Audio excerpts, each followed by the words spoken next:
नमस्कार, देवदृष्टि में आपका फिर से स्वागत है। आजकल दुनिया में जो कुछ भी हो रहा है उससे हम लोग सब जुड़े हुए हैं। दुनिया एक ग्लोबल विलेज बन चुका है। दुनिया के किसी भी कोने में कुछ भी घटना घटित हो तो उससे आप बिना इफेक्ट हुए नहीं रह सकते हैं। हाल फिलहाल में ही आप देख रहे होंगे कि ईरान और इजराइल का युद्ध हो रहा है, जिसका असर पूरे दुनिया पे हो चुका है। क्यों हो चुका है? क्योंकि पूरे दुनिया जो है ऊर्जा के लिए तेल पे निर्भर है, गैस पे निर्भर है, और इसका एक बहुत बड़ा हिस्सा हॉर्मुज स्ट्रेट से होकर आता है। हॉर्मुज स्ट्रेट ईरान के पास है और ईरान इसको बंद किए हुए है, अपने युद्धपोत से, अपने मिसाइल से उसके ऊपर कंट्रोल कर रहा है। वो चाहता है कि इससे अमेरिका के ऊपर दबाव पड़े और तेल की कीमतें बढ़े, दुनिया में एक नैरेटिव सेट हो और अमेरिका विवश हो जाए सुलह करने के लिए। तो हम इस वीडियो में ये भी देखेंगे कि स्ट्रेट क्या है, बे क्या होता है, गल्फ क्या होता है, ऐसी कुछ जो चीज़ें हैं इसके डेफिनेशंस देखेंगे, मैप में देखेंगे, और इससे आपको तथ्यों को समझने में आसान। आपको ज्ञात होगा कि एक ईरान का एक युद्धपोत था जो कि विशाखापट्टनम में युद्धाभ्यास के लिए आया हुआ था, और जब वो वापस लौट रहा था तो उसको अमेरिका ने टॉर्पीडो कर दिया था।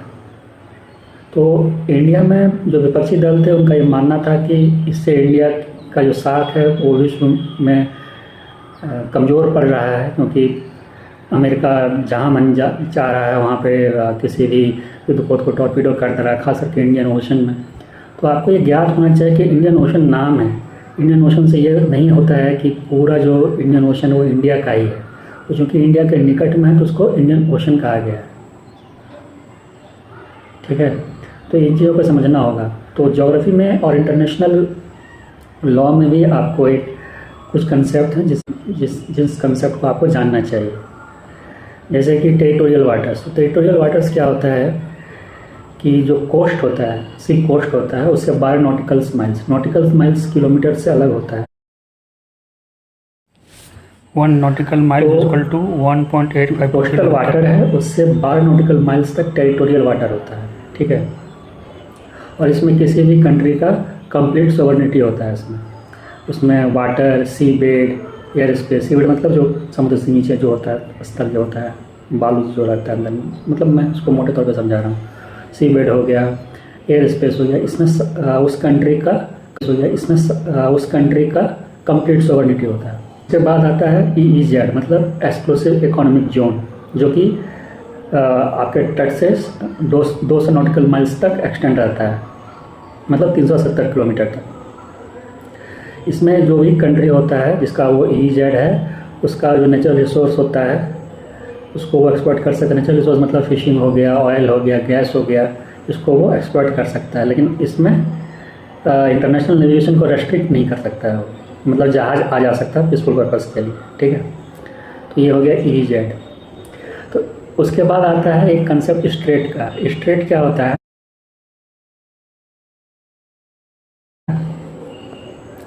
जो नैरो पैसेज होता है, जो दो बड़े लैंडमास या जो दो कंट्री का लीजिए उसके बीच में जो नैरो पैसेज ऑफ वाटर होता है उसको स्ट्रेट बोलते हैं। ये दो लैंडमास को सेपरेट करता है। एग्जाम्पल के लिए पाक स्ट्रेट कहाँ पे है? इंडिया और श्रीलंका के बीच में। ठीक है, तो आप देखेंगे कि उसको पाक स्ट्रेट कहा गया है। तो ऐसा समझिए कि अगर इंडिया के पास में श्रीलंका नहीं होता, टेरिटोरियल वाटर्स 12 नॉटिकल माइल्स तक होता और EEZ 200 नॉटिकल माइल्स होता। ठीक है, लेकिन चूँकि श्रीलंका भी इंडिया के बगल में है तो क्या हो गया, इंडिया का EEZ है और श्रीलंका का EEZ है, तो दोनों ओवरलैप करने लगेंगे। 200 नॉटिकल माइल्स का जगह है ही नहीं, पाक स्टेट है, दोनों के लिए 200 400 होता है अगर सेपरेट होता तो, लेकिन नहीं है। तो क्या ऐसे सिचुएशन में क्या किया जाएगा? ऐसे सिचुएशन में एक मेरिडियन लाइन होता है जो कि जो इक्विडिस्टेंट होता है, दोनों सी शोर जो होता है उसके इक्विडिस्टेंट पॉइंट जो होते हैं उससे एक लाइन ड्रॉ किया जाता है, उसको मेरिडियन लाइन बोलते हैं। और उसको मतलब मोटे तौर पर समझिए उसको मैरीटाइम उसको बाउंड्री समझ लिया जाता है। तो पाक स्टेट के पास इंडिया का इकोनॉमिक जोन ईजेड जो है और श्रीलंका का ई 200 नॉटिकल माइल्स नहीं। तो मेरिडियन लाइन है, मेरिडियन लाइन के इस तरफ हो गया इंडिया का और मेरिडियन लाइन के उस तरफ हो गया आपका श्रीलंका का। तो आपने देखा जो देना जो था उसका युद्ध पोत जो था ईरान का, वो श्रीलंका के साउथ में जाके उसको टॉर्पीडो किया था।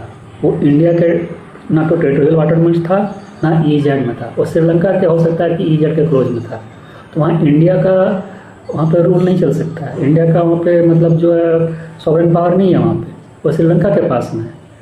तो श्रीलंका में अगर कुछ हो रहा है तो इंडिया जाके खुद से वहाँ पे जा करके उसको चैलेंज नहीं कर सकता है, उसको रोक नहीं सकता। हाँ, अगर श्रीलंका ऐसा रिक्वेस्ट कोई करता है तब फिर इंडियन नेवी जा सकती है, ठीक है। लेकिन ऐसा नहीं है कि जा करके वहाँ पे कहीं पे भी कुछ हो रहा तुम जाके पहुँच गए। इंटरनेशनल लॉ में ऐसा नहीं हो सकता। ऐसा करने से आप क्या होगा, किसी और के सॉवरेनिटी को आप चैलेंज कर रहे हैं, तो इसको समझना चाहिए। तो आपने देखा होगा कि टीवी डिबेट में इसका बहुत ज़ोर शोर से इसके ऊपर चर्चा हो रही थी कि अरे ऐसा हो गया, अमेरिका ने कैसे टॉर्पेडो कर दिया। इंटरनेशनल वाटर में कुछ भी कर सकता है, आवाज़ चल रहा है वो कर सकता है। उसकी नैतिकता के ऊपर मैं बात नहीं कर रहा हूँ, मैं उसको बोल रहा हूँ कि इंटरनेशनल वाटर में कोई भी कंट्री किसी को कुछ कर सकता है, ठीक है। तो इसमें बात है कि एक संस्था है जो कि ऐसे मौक़ों पे हमेशा हाइबर नेशन में चली जाती है, जिसको बोलते हैं यूनाइटेड नेशन। वो अभी हाइबर नेशन में गई हुई है। वो किसी छोटे कंट्री के ऊपर में कमेंट करने में बहुत सक्षम है, लेकिन जब भी कोई जो उसको स्पॉन्सर करता है, जैसे यूएस हो गया, ब्रिटेन हो गया, ये सब जब कुछ करते हैं तो वो यूएन कुछ नहीं बोलता, उसमें मुख्य दर्शक बने रहता है। जैसे कहते हैं सांप सूंघ गया, तो यहाँ आपने एक मुहावरा भी आपने समझ लिया कि सांप सूंघना इसी को बोलते हैं, सांप सूंघ लिया। और ठेठी में कहें तो मुंह में माटी लेस लेना, मुंह में माटी लेस के बैठ गया, वो मतलब कुछ नहीं बोलेगा, मुख्य दर्शक जिसको बोलते हैं। तो हमने यहाँ पे क्या कंसेप्ट समझा, हमने ये समझा कि स्ट्रेट क्या होता है, मेरिडियन लाइन क्या होता है, टेरिटोरियल वाटर क्या होता है, ईजेड क्या होता है, और हाई सी क्या होता है। तो जो घटना हुई थी ये हाई सी में हुई थी, जो टॉर्पेडो वाली घटना हुई थी। और दूसरी बात है कि ऐसा लोग बता रहे थे कि यूएस वाले ने बिना वार्निंग के टॉर्पेडो कर दिया था। ऐसी बात नहीं है, यूएस नेवी ने उनको चेतावनी दी थी, बट चेतावनी देने के बावजूद भी जो कैप्टन था उसने शहादत को कबूल किया कि हम शहीद होना पसंद करेंगे, शिप को छोड़ के नहीं जाएंगे। तो उनकी चॉइस थी। और वॉर में आप ऐसा नहीं बोल सकते कि सब कुछ आपके हिसाब से होगा। और दूसरी ये बात है कि वो इकलौती शिप नहीं थी जो इंडिया आई थी और रिटर्न हो रही थी, उसके और भी 4 थे, जिसमें से कुछ कोची में डॉक किए गए हैं। जब इंडियन नेवी ने इंडियन नेवी को रिक्वेस्ट किया तो उनको डॉक करने की अनुमति दी गई, और उसके जो भी सेलर्स थे, नाविक थे, वो अब कुछ जो हैं वो वापस ईरान जा चुके हैं फ़्लाइट लेके, ठीक है। तो चीज़ों को इस परिप्रेक्ष्य में समझें आप। गल्फ़ क्या होता है? गल्फ़ जैसे कि समुद्र का वो हिस्सा होता है जो बड़ा और गहरा होता है और किसी ज़मीन के अंदर तक घुसा होता है। ये तीनों तरफ से ज़मीन से घिरा होता है। समुद्र में जो इसका प्रवेश द्वार संकरा और पतला होता है, छिछला जिसको बोलते हैं। तो आप देखेंगे कि इंडिया में गल्फ़ कहाँ पे है, आपको जो इम्पोर्टेंस है वो कौन है? गल्फ़ ऑफ कच्छ जिसको बोलते हैं, कच्छ की खाड़ी जो है, ठीक है, कच्छ की खाड़ी। और अरब में कौन सा है? पर्शियन गल्फ़, फारस की खाड़ी। और यूएस के पास क्या है? गल्फ़ ऑफ मैक्सिको, ठीक है। तो आपने इंग्लिश का एक वर्ड सुना होगा, इनगल्फ्ड, मतलब घिरा हुआ, घेर लेते हैं उसको। तो इसी तरह गल्फ़ जो है वो क्या है? समुद्र है जो कि लैंड से घिरा हुआ है, ठीक है। तो गल्फ़, खाड़ी, खाड़ी जिसको बोलते हैं। तो कोई याद होगा कि खाड़ी से और क्या मिलता जुलता है? खाड़ी युद्ध जो अभी पूर्व में हो चुका है। किस चीज़ के लिए हुआ था? तेल के लिए, गैस के लिए। तो जिस हिसाब से डोनाल्ड ट्रंप पूरी दुनिया की अर्थव्यवस्था का वो तेल कर रहे हैं, हमें नहीं लगता है कि उनको तेल की ज़रूरत होगी। आपने देखा होगा कि अभी एक मूवी काफ़ी चर्चा में, धुरंधर, ठीक है, धुरंधर।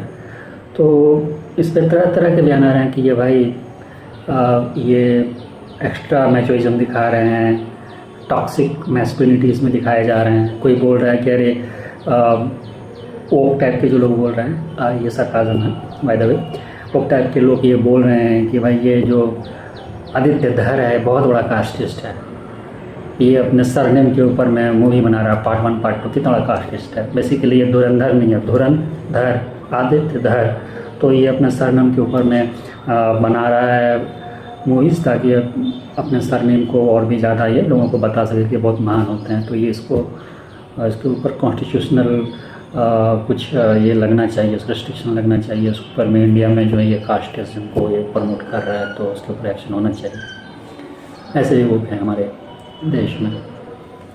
एक और घटना आई थी, आपने देखा होगा कि सुप्रीम कोर्ट ने एक निर्णय दिया कि जो पीरियड्स होते हैं उसमें उसको छुट्टी घोषित करने का लॉ नहीं होना चाहिए। अगर कोई स्वेच्छा से देती है कोई कंपनी तो अलग बात है, लेकिन अगर ये ऐसा कोई नियम बन जाएगा तो औरतों के प्रति जो है दुर्भावना बढ़ेगी और उनको फिर नौकरी में नहीं लिया जाएगा। तो इस पर जो फेमिनिस्ट हैं, अल्ट्रा फेमिनिस्ट, उन्होंने बहुत कस के इसके ऊपर मोर्चा खोला कि नहीं ऐसा कैसे कर सकते हैं। मतलब सुप्रीम कोर्ट को भी समझ में नहीं आ रहा क्या चीज़ है, लेकिन सुप्रीम कोर्ट ने एक प्रैक्टिकल बात बोली है। जो भी फेमिनिस्ट हैं जो या फिर इस विचार को सपोर्ट करते हैं, क्या वो खुद अपने मेड को महीने में सैटरडे संडे के साथ और 5 दिन का छुट्टी दे सकते हैं, विथ पेमेंट दे सकते हैं? क्या वो जो उनके बच्चे की आया जो है क्या उनको दे सकते हैं 8, मतलब महीने में 8 + 5 13 दिन की छुट्टी? इफेक्टिवली आप 15 दिन के काम के लिए 30 दिन का पेमेंट दे सकते हैं क्या? नहीं दे सकते। तो कोई कंपनी क्यों देगी, प्राइवेट कंपनी? आपको सोच के देखिएगा। अगर कोई देगी भी तो फिर आपका जो वर्क है वो किसके ऊपर जाएगा? वो जो एक्स्ट्रा वर्क है कौन करेगा? कोई तो करेगा। अगर कोई करेगा तो उसके भी तो दिन के 24 घंटे हैं, उसके 24 घंटे में से वो एक्स्ट्रा करेगा विदाउट पेमेंट। कंपनी तो प्रॉफिट बनाएगी, या फिर कोई फीमेल होगी जिसका नहीं होगा वो सफ़र करेगी। तो ये मांग अप्रायोगिक है और मुझे नहीं लगता कि यह चल पाएगा यह डिमांड। दूसरी बात है कि आप 5 दिन की छुट्टी मांग रहे हो, चलिए ठीक है, समझ में आ रही है, पीड़ा होती है, समझ में आ रही है, और जो पीड़ा होती है कोई पुरुष उसको नहीं समझ सकता। लेकिन इसी लॉजिक पे जब केरला के अयप्पा स्वामी मंदिर जो है वहाँ पे बोला गया था कि भाई जो वहाँ के जो देवता हैं ब्रह्मचारी हैं, डेटी जो हैं, डेटी जो इंग्लिश वर्ड है उसका संस्कृत का जो हम लोग समझते हैं उस हिसाब से नहीं है, लेकिन चलिए मान लेते हैं ये वहाँ के जो देवता हैं वो ब्रह्मचारी हैं और उनको मतलब जो भी मेनोपॉज के पहले जो औरतें होती हैं और जो प्यूबर्टी के बाद वाली जो इस बीच की जो औरतें हैं वहाँ नहीं विजिट करें, क्योंकि ये उनका कुछ मान्यता है। तो बोला कि नहीं ये जाएंगे वहाँ पे। तो वहाँ पे तो बोला कि नहीं यहाँ पे कुछ नहीं होता, हम जाएंगे। लेकिन उसी चीज़ को आप फिर ग्राउंड बना के बोल रहे हो कि नहीं है इसमें तो पीड़ा होती है, कष्ट होती है, काम नहीं करेंगे। तो कहीं ना कहीं आपका डायबोलिक नेचर नहीं दिखा रहा है। ये कैसी लॉजिक है?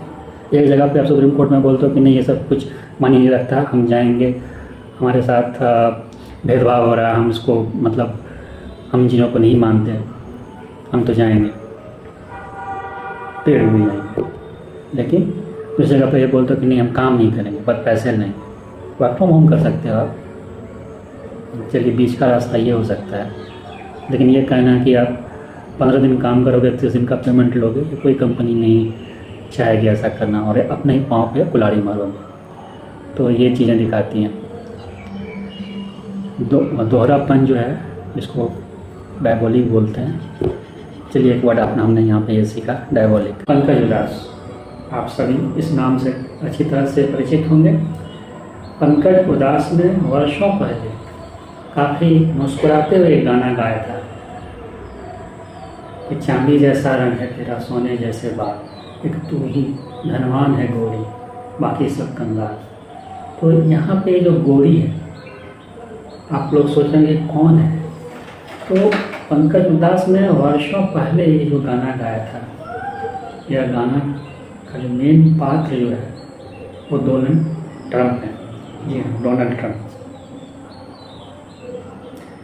पूरे विश्व में वो युद्ध ला करके, युद्ध थोप के धनवान बन रहे हैं, माला माल बन रहे हैं, सोने जैसा बाल भी उनका, समझ रहे हैं? तो वर्षों पहले जो गीत गाया गया था यह उन्हीं को समर्पित था, डोनट भाई को। और जो भी नाम देवदृष्टि में बने रहने के लिए धन्यवाद। मेरे चैनल को लाइक कीजिए, सब्सक्राइब कीजिए, शेयर कीजिए और अगर चाहें तो UPI ID पे आप कुछ कंट्रीब्यूट भी कर सकते हैं। धन्यवाद। जय हिंद।